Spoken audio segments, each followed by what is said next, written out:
Segundo Samuel, capítulo 23, do primeiro ao segundo versículo, diz assim: E estas são as últimas palavras de Davi.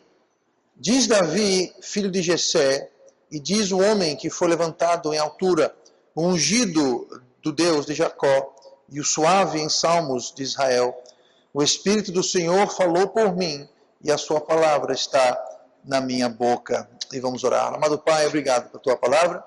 Nós possamos agora termos o poder do Espírito para que possamos ouvir com fé e poder, possamos sair daqui acrescidos.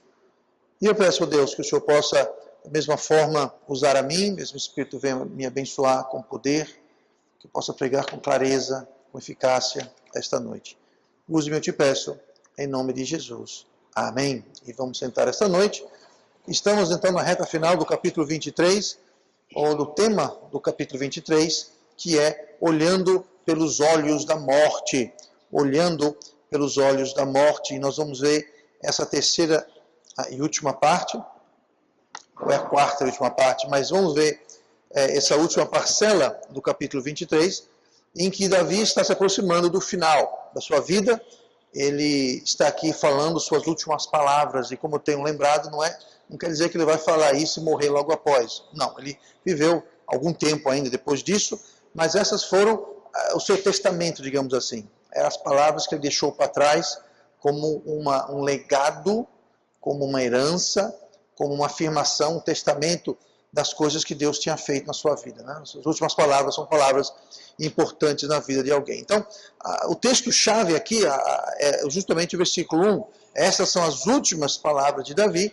E o versículo 2, que fala justamente que Deus está usando, Deus está falando através de Davi, inspirando a falar estas coisas que nós estamos estudando. E no decorrer das últimas semanas, nós vimos que, ao aproximar do fim, Davi era capaz de enxergar algumas coisas de forma mais completa, de forma melhor. Por exemplo, nós vimos que ele conseguia enxergar mais a sua responsabilidade com os que o seguiam, aqueles que vinham após ele, aqueles que ele estava prestes a deixar para trás. E todos nós temos pessoas que estão nos seguindo, pessoas que estão olhando para nós em alguma espécie de modelo, de exemplo, de liderança. Isso pode ser na família, algo filial entre pai e filho, mãe e filhos, assim por diante. Pode ser algo no trabalho, na escola, na rua, amizade, mas sempre alguém que está olhando para você e que está seguindo a nós. Nós temos que lembrar que temos uma responsabilidade para com eles, o que estamos deixando para trás para ele. E também Davi enxergava melhor de onde Deus o trouxe. Nós vimos que ele começou como no pasto, como pastor de ovelhas, e acabou sendo o herói da nação e o rei da nação também. Então, Deus o colocou em grandes coisas. E também nós vimos semana passada sobre a unção de Deus e o poder de Deus na vida de Davi. E hoje nós vamos ver mais algumas coisas, mas de um modo retrospectivo. Do modo retrospectivo. Olha, mais uma vez no versículo 1, essas são as últimas palavras de Davi. Diz Davi, filho de Jessé, e diz o homem que foi levantado em altura, o ungido do Deus de Jacó, e o suave em salmos em Israel. Davi, ele enxergava melhor qual foi a obra principal da sua vida. Ele enxergava hoje com mais clareza no seu fim de vida, no final dos seus dias, ele enxergava melhor qual foi a principal obra, a coisa principal que ele havia feito aqui nessa terra. Se você olhar na última parte, última frase do versículo, só quero explicar aqui uma coisa para vocês. O suave em salmos é um termo meio estranho para a gente, mas se a gente pudesse traduzir literalmente isso, o que está dizendo é o salmista que escreve salmos suaves. É isso que está dizendo aqui, o suave em salmos. É aquela pessoa suave, dócil, aquela pessoa tenra que está escrevendo os salmos. Até o seguinte, se a gente transliterar, podemos até dizer o doce salmista de Israel. O doce salmista de Israel. E tem uma coisa, usando uma retrospectiva, ou seja, quando a gente olha para trás, fica muito mais fácil a gente enxergar o que realmente foi importante em nossas vidas. Muito mais do que a gente tentar enxergar no momento. No momento, fica muito difícil a gente ter uma visão clara, porque no momento nós temos as dificuldades, nós temos as pressões, nós temos, digamos assim, o barulho e a fumaça da batalha, para a gente compreender exatamente e enxergar exatamente o que está ocorrendo naquele exato momento. Então Davi aqui, olhando para trás, já com seus 70 e poucos anos de idade, ele consegue olhar para trás e ver com mais clareza o que foi de mais importante que ele fez na sua vida. Por exemplo, quando você tem uma grande conquista na sua vida, uma grande vitória na sua vida, algo que você esperou, algo que você trabalhou, algo que você conquistou, algo que você ficava esperando e almejando, pensando, quando eu tiver isso ou aquilo, quando eu conseguir isso ou aquilo, talvez seja o emprego, passar no vestibular, passar no concurso, conseguir comprar a casa própria, enfim, quando você consegue, você finalmente consegue, você chega naquele ponto que você conseguiu aquela coisa que você tanto esperava, o que muitas vezes acontece é que logo após toda aquela emoção e todo aquele júbilo, o brilho passa. O brilho passa. Quando você tem aquilo em posse, você consegue a sua vitória, não tem mais aquela emoção. É quase como o seguinte, a expectativa, a ansiedade, a busca, a caça, digamos assim, é mais desfrutável do que a própria conquista. Deixa eu dar um exemplo aqui que vai ser mais fácil entender o que eu estou tentando comunicar. Imagina você criança e, vamos supor, está chegando o Natal ou o seu aniversário e você vai ganhar um presente. Você tem esperado um ano inteiro por aquele presente. Talvez uma bicicleta nova, talvez sei lá, enfim, alguma coisa. E você espera, e você aguarda, e você fica ansioso, e você sonha com aquilo, e você fica querendo aquilo, e você não vê o dia de chegar que você vai receber o seu presente. Aí no dia de Natal, você recebe o seu presente. Uma semana depois, a bicicleta está lá jogada na rua, no meio da lama, no meio do... O que foi que houve? Passou a graça. A criança morre porque quer aquele brinquedo. Se não é brinquedo, vai morrer. Aí você sacrifica, a criança espera, a expectativa, mas depois que ganha, há 2 dias já está junto com outra montanha de brinquedos velhos. Por quê? É justamente isso. No momento é muito difícil a gente enxergar direito o que está ocorrendo. E muitas vezes a gente cresce justamente não na conquista, mas nós crescemos no processo. E nós muitas vezes esquecemos de desfrutar e a gente quer logo ir para a vitória. E quando a gente chega na vitória, chega na conquista, chega no topo da montanha, diga uma coisa, quando chega no topo da montanha e você continua indo, você vai para onde? Você vai descer o outro lado. Não é você na vitória, viu? Mas você chega no topo da montanha, aí você continua indo, você vai descer para o vale. Mais uma vez. Agora, chegando no fundo do vale, você vai subir o outro lado da montanha. Então, a vida é feita justamente de altos e baixos. A gente desce o vale, sobe vale, desce vale, sobe vale. Então, muitas vezes é difícil a gente, no meio daquela confusão de emoções, de expectativas, de ansiedades, e temores e dificuldades, a gente enxergar exatamente no momento qual foi as grandes coisas, as grandes vitórias. E quando olhamos para trás, certas coisas que a gente na época pensava que era tão importante, não são. E coisas que nós não vemos talvez como sendo tão importante, o são. Então aqui, fazendo essa retrospectiva, é possível então fazer isso. Na minha vida, quando eu me formei, ou quando eu alcancei alguma certificação profissional, ou uma promoção no trabalho, eu lembro que quando eu consegui aquilo, aquela coisa, eu ia para casa nas nuvens, voando, flutuando. Eu agora sou isso, eu possuo isso, eu tenho, eu sou, Muito bom. Mas daqui a algumas semanas, aquilo virava o quê? Você se acostumava com aquilo. Eu lembro vezes que eu tive uma promoção, eu tive uma conquista profissional, acadêmica, Era algo que eu tinha trabalhado, estudado, batalhado e sacrificado por muito tempo. E quando eu consegui, hoje eu tenho essas mesmas qualificações, mas sabe uma coisa? Vamos lá, estou enquadradas, catando poeira. Mas havia uma época em que aquilo era... E Davi aqui está fazendo justamente uma retrospectiva. Isso acontece muitas vezes, possivelmente, em casamentos. Muitas vezes, as pessoas se preocupam mais com a festa, com a lua de mel. E depois de pouco tempo, o que acontece é que, literalmente, o brilho passa. É a mesma coisa que eu estou falando aqui. É igual uma criança que ganha um presente e depois de 2 semanas não tem mais graça. Não estou dizendo que é 2 semanas, mas acontece. Dizem, bom, não vou dizer o que dizem porque não vem ao caso agora, mas dizem que existem etapas no casamento, que são etapas que a maioria dos casamentos, após tantos anos, eles encontram uma barreira, uma etapa. Tá? E já foi estudado, já foram feitos estudos e estatisticamente tal coisa, e realmente estatisticamente indica que existem certos marcos cronológicos do tempo de casado, onde ocorrem mais problemas, separações, dificuldades e atrito. Tá?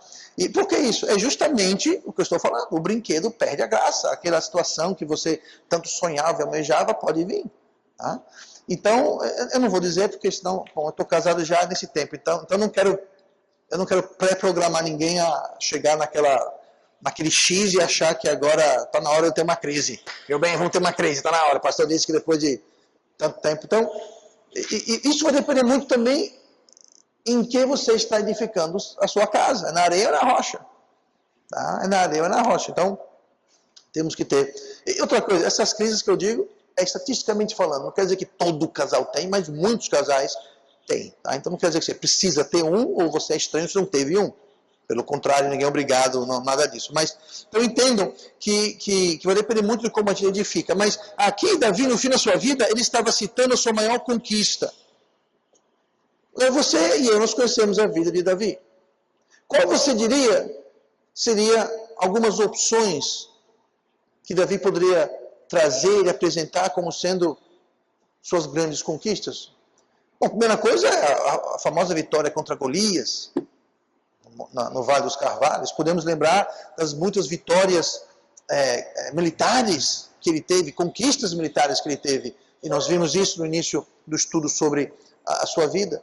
Nós poderíamos falar sobre o fato que ele casou com a princesa, ele entrou para a família real. Podemos falar que não só entrou para a família real, ele se tornou rei. Podemos falar do livramento que ele teve, fugindo de Saul, e Saul perseguindo e buscando sua vida, e Deus sempre livrava ele. Então, falta de história, falta de vitória, falta de conquista, conquistas impressionantes Davi não tem. No entanto, você vê ele citando qualquer uma dessas coisas que eu acabei de falar agora. Não, sabe o que ele cita? O suave em Salmos. Ele cita aqui que a sua maior obra foi o fato que ele foi usado por Deus para escrever a grande maioria dos salmos da Bíblia. Ele não escreveu todos, mas a grande maioria foi feito através da instrumentabilidade de Davi. Essa foi a sua grande vitória. Essa foi a vitória quando Davi, afundado em tribulação, afundado em problemas, Deus o usou para escrever, por exemplo, o Salmo 51. Foram esses momentos, como eu disse, que não era quando ele estava no topo do vale, mas quando ele estava no vale. Leia Salmo 51, você vai ver que ali está um homem totalmente quebrantado. Quebrantado. No fundo do poço, no fundo do vale. E foram nesses momentos que Deus usou para escrever muitos dos salmos. Muitas vezes ele escreve salmos de júbilo e de glória. Deus usou ele quando estava no topo da montanha. Mas ele foi usado em todos os pontos da vida dele, Deus o usou. E essa era a grande conquista. A grandeza de Davi não veio do fato, e nós estamos estudando justamente o rumo à grandeza, Davi e seu rumo à grandeza. A grandeza de Davi não veio do fato que ele matou um gigante, cortou a cabeça dele, foi rei de Israel. Bom, só isso, você matar um gigante e se tornar rei de Israel, só isso fecha o currículo de qualquer um. Não vou botar mais nada. Eu matei um gigante e fui rei de Israel. Pronto, acabou. Não precisa fazer mais nada. Já viveu sua vida, já fez mais do que 99,9% da população da humanidade jamais vai fazer. Então já está bom. Mas ele fez muito mais do que isso. No entanto, não foi isso que gerou grandeza em Davi. Foi justamente os momentos que ele estava no vale. O momento que ele estava quebrantado, que Deus usou para escrever salmos. Deus o colocou em situações e usou ele em momentos de provação e tribulação. Olhe comigo no versículo 2. E eu vou ler o 2 e o 3, acompanhe comigo.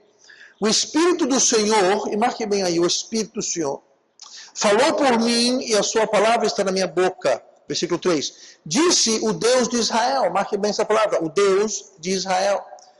A rocha de Israel, marque também a rocha de Israel. A mim me falou, haverá um justo que domine sobre os homens, que domine no temor de Deus. Não só Davi tinha uma melhor perspectiva da sua vida e das obras principais que ele fez, mas no final da sua vida, Davi podia melhor ouvir, não só enxergar, mas ele podia melhor ouvir a voz de Deus. Ele estava mais atinado e sintonizado e ligado à voz de Deus. E deve ser assim, ao passo que a gente fica mais velho, não só em termos de idade, mas mais velho na fé, mais maduro na fé, o nosso ouvido deve estar mais atinado, devemos estar mais sensíveis e mais maturos em intimidade com Deus e com a voz de Deus, saber entender o que Deus está fazendo, saber decifrar as coisas que Deus traz em nossas vidas, de como agir e reagir a certas coisas.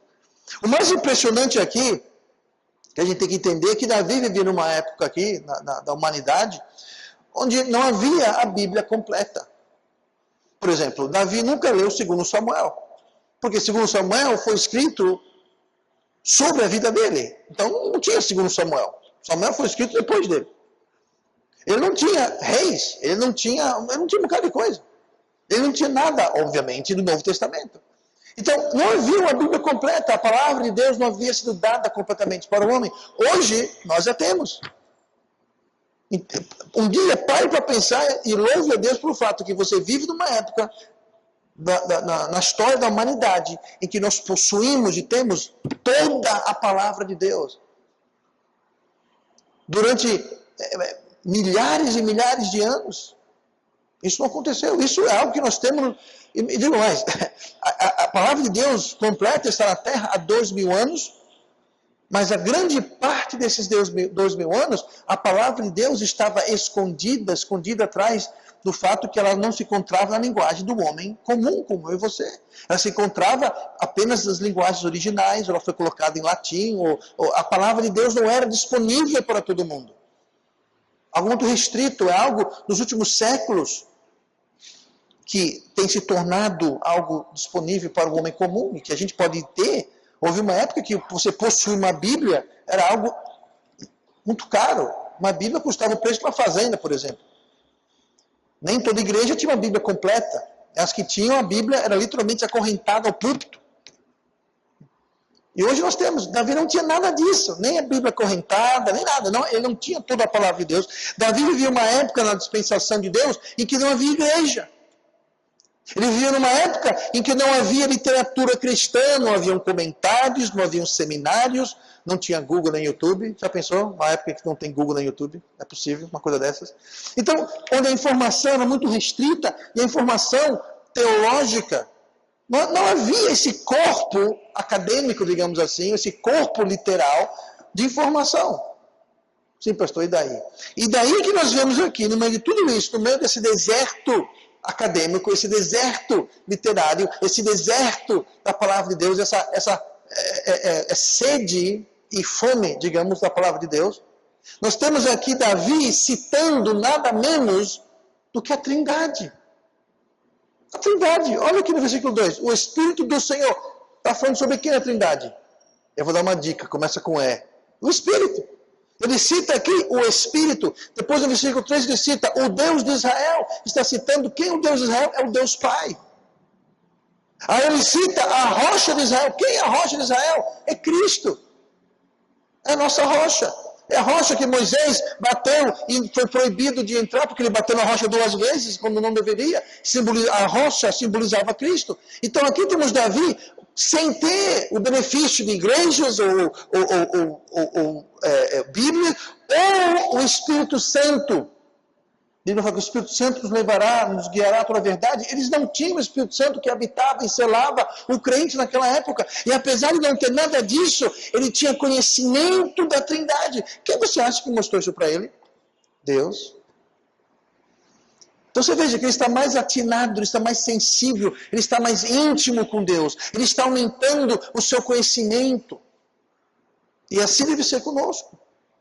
Ele está mais sensível a voz de Deus, ele vê mais claramente a sabedoria de Deus, as verdades de Deus e as doutrinas de Deus. Por isso, irmãos e irmãs, que é muito importante a gente dar ouvido às pessoas mais velhas e mais sábias e mais espirituais. Tá? Só porque alguém é mais velho não quer dizer necessariamente que ela é uma pessoa mais sábia, mas ela tem mais experiência de vida. Agora, se a pessoa for mais velha e mais espiritual, melhor ainda. Por quê? Porque a pessoa, como Davi já havia passado por muita coisa. E é importante, então, a gente aprender aprender de pessoas que já viveram, já passaram por coisas e conheceram situações e acumularam isso, acumularam sabedoria. Seria uma tolice a gente não pescar desse lago, digamos assim. Seria uma tolice a gente desperdiçar essa sabedoria que muitas vezes é deixada de lado. E muitas pessoas acham que isso não tem importância.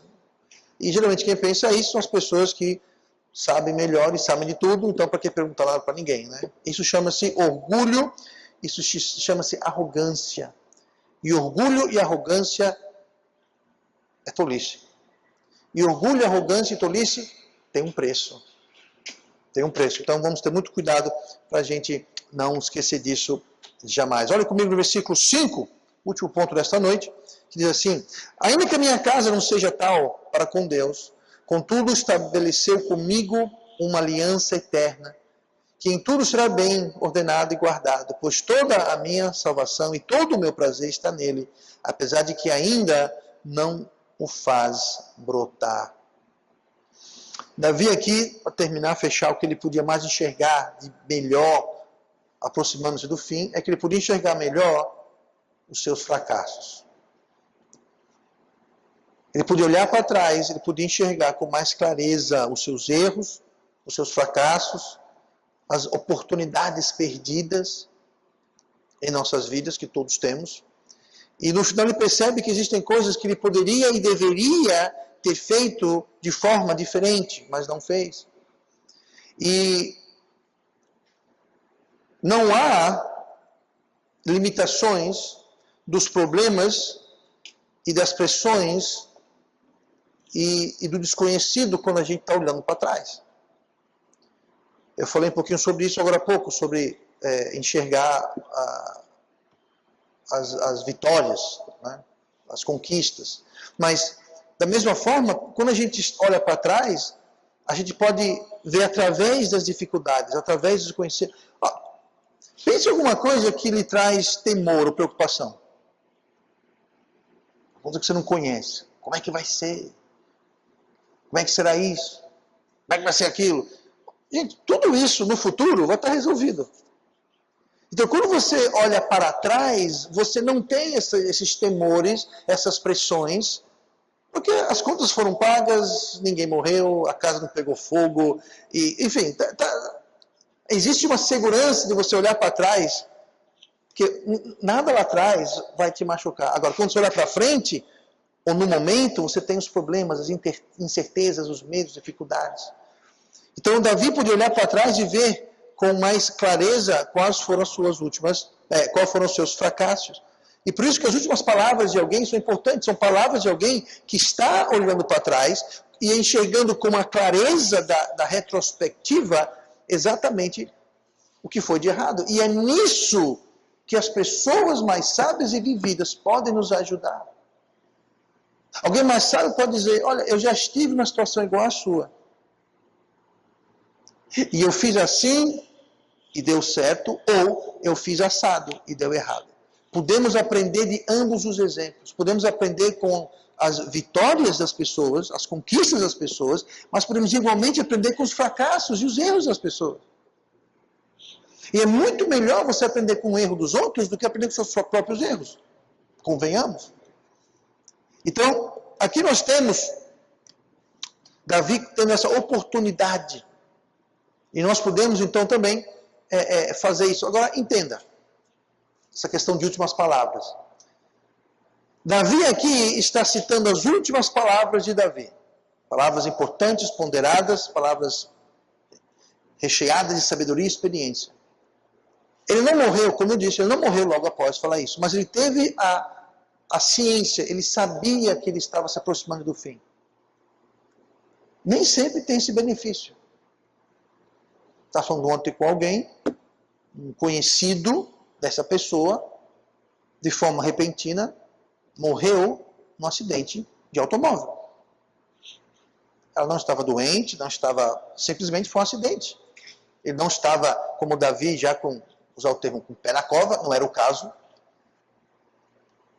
Aí eu pergunto, quais foram então as últimas palavras que alguém, como essa pessoa que eu mencionei que veio a falecer ontem, quais serão as últimas palavras que essa pessoa vai deixar para trás? Quais são as últimas palavras que eu e você vamos deixar para trás? Nós não sabemos. Até quando nós vamos viver? Não sabemos. Talvez hoje seja a nossa última noite, não sei. E se nós não tivermos a oportunidade de sentar, e como Davi fez, e formalmente escrever, ou ditar, ou deixar formalmente as últimas palavras, um resumo do que foi nossa vida, digamos assim. O fim, a morte, às vezes vem repentinamente, sem aviso, e geralmente é o caso. E mesmo hoje em dia, hospitalizado, é algo interessante que acontece. Anos atrás, a morte era algo que as pessoas conviviam. As pessoas morriam muitas vezes em casa, muitas vezes rodeada pelos amigos, parentes. Hoje em dia não, hoje em dia a pessoa fica internada no hospital, geralmente fica sedada, dopada, e quando a pessoa dá um soluço, todo mundo tem que sair de perto, eles fecham a cortina e a equipe vai lá. Ou seja, a pessoa geralmente não morre, a morte, a transição da morte para a vida não é testemunhada, não é vista. Por isso que hoje em dia tem tanto jovem que, sou vegetariano, porque teve que matar a galinha para comer a galinha. Gente, é muito melhor a galinha ser comida morta do que viva, para a própria galinha, eu te garanto. Mas sabe o que é isso? É uma retirada clínica de morte.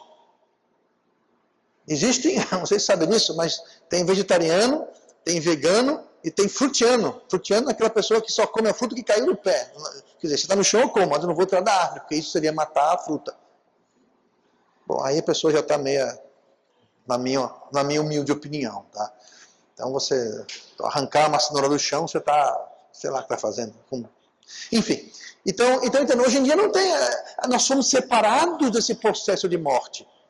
Antigamente as pessoas morriam em casa, muitas vezes na presença dos amigos, dos familiares. Hoje não. Se você tem um treco no meio da rua, um acidente no meio da rua, você provavelmente vai ser internado, sedado, e quando morrer você vai estar dormindo, entre aspas. Não haverá essa oportunidade de, peraí.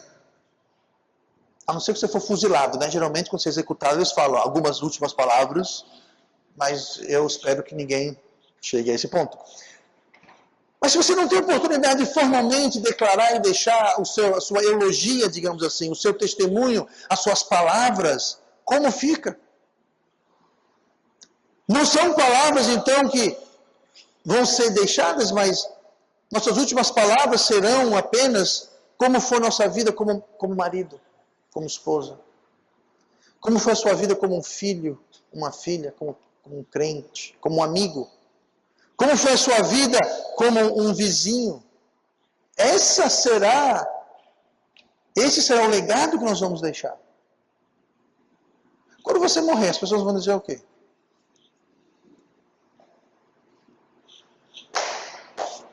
foi tarde. É isso? Que bom. Ou seja, que pena, me devia dinheiro, agora eu não vou receber. É isso que vai ficar? Você vai deixar o quê? Dívidas? Contendas? Gostinho ruim na boca das pessoas? Mau testemunho? Eu vi ditado uma vez assim: viva de tal modo que no seu enterro o pastor não tenha que mentir. Viva de tal modo que no seu enterro o pastor não tenha que mentir. Não vem me chamar a fazer o seu enterro e fazer eu mentir, não. Tá? Se eu fizer o seu enterro, vixe, pessoal, que mal, eu vou dizer quem você era. Aqui já, irmão fulano, ele realmente não prestava. Não prestava, mentia, que só fofocava, falava mal de mim para todo mundo, nunca dizimou, causava problemas na igreja, brigava com a mulher, os filhos odiavam ele, até o cachorro saía de perto quando chegava. É esse o legado que você quer deixar para trás? Eu tinha uma vizinha, é uma família na realidade, e o marido faleceu. E estava tendo velório na casa, e que surpresa para a esposa quando a outra esposa dele apareceu. Com os piazinhos tudo atrás. Imagina a surpresa das duas quando a terceira esposa apareceu com mais piazinho. Sabe qual foi o testemunho que ele deixou para trás? É esse. É esse, pense. É um caso extremado, mas acontece. Mas qual vai ser o seu legado? Qual vai ser a lembrança? Qual vai ser a sua fama? Qual vai ser a sua notoriedade que você vai deixar para trás? Davi deixou suas últimas palavras aqui. Estamos vendo há 3, 4 semanas o que Davi deixou para trás. O que Deus o levou. E ele deixou veridicamente, é verbo, é correto, realmente é aquilo. E ele está louvando, exaltando e glorificando a Deus com a sua vida, apesar dos apesares. Eu já falei isso antes, com certeza vou falar mais 1000 vezes. Sabe que Deus não espera perfeição da gente? Sabe por quê? Deus sabe que nós não somos perfeitos. Ele sabe disso. Nós que muitas vezes não sabemos disso. Foi por esse motivo que Deus deu a lei, para mostrar o quão imperfeito nós somos. E mesmo assim tem muita gente que acha, eu vou para o céu porque eu mereço. Eu vou para o céu pela integridade do meu coração, porque eu guardo os mandamentos de Deus. Você perdeu o bonde, cara. A lei não foi dada para você cumpri-la, a lei foi dada para apontar o fato que é impossível você cumpri-la. Então Deus sabe que nós não somos perfeitos. Então Deus não espera a perfeição na gente, mas Ele espera sinceridade. Ele espera sinceridade e Ele espera que nós almejamos ser perfeitos. Saiba, nunca vamos ser perfeitos. Mas Ele almeja que nós vamos estar batalhando, lutando, se esforçando para sê-lo. Mas não perfeição. Então, qual vai ser o seu legado? O que você vai deixar para trás? Quantas pessoas foram tocadas e afetadas e influenciadas pela sua vida? Para o bem ou para o mal? Você influenciou pessoas, você marcou a vida de alguém? Sabe, eu olhando para trás da minha vida, posso citar pessoas que marcaram a minha vida de um modo negativo. Pessoas que deixaram seu marco pelas coisas negativas que fizeram. E tem pessoas da minha vida, eu olho para trás, e eu louvo a Deus por elas. Eu pergunto, e você? Qual lista você vai estar das pessoas? Qual lado? Alguém que deixou um marco bom, uma boa influência, que ajudou e edificou as pessoas, ou alguém que se aproveitou, enganou, derrubou, denegriu? Qual vão ser suas últimas palavras? Que provavelmente não vão ser palavras, mas vão ser ações, atos. E cada ato, cada feito, cada palavra dita vai fazer parte desse legado. Uma pessoa pode dizer Eu te amo, mas não em palavras, em atos. Alguém pode dizer, eu me preocupo com você. Não com palavras, mas com atitudes. Alguém pode demonstrar preocupação, não falando. Gente, tem um ditado em inglês que fala assim, palavras são baratas. É fácil. É fácil. É fácil falar, eu vou orar por você, viu? E nunca gastar 2 instantes de oração àquela pessoa a Deus. Mas eu vou orar por você. Falar é fácil. Agora, joelho no chão, interceda por aquela pessoa. Atos.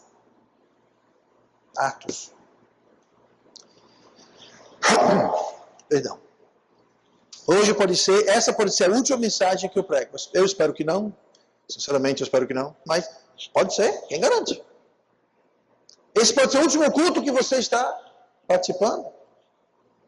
Essa pode ser a última semana que você vai poder fazer alguma coisa para alguém ou para Deus. Nosso problema é que muitas vezes nós achamos que temos todo o tempo do mundo. E na realidade, nós não sabemos. Lembra aquela história, até preguei outro dia, domingo à noite, sobre isso? Que o homem rico disse, eu tenho muita coisa, eu tenho muitos bens, eu vou construir celeiros, eu vou folgar, vou relaxar. E Jesus falou, louco, esta noite sua vida será cobrada. Pois é, cada um de nós pode estar nessa exata situação. Esta noite a nossa vida pode ser cobrada.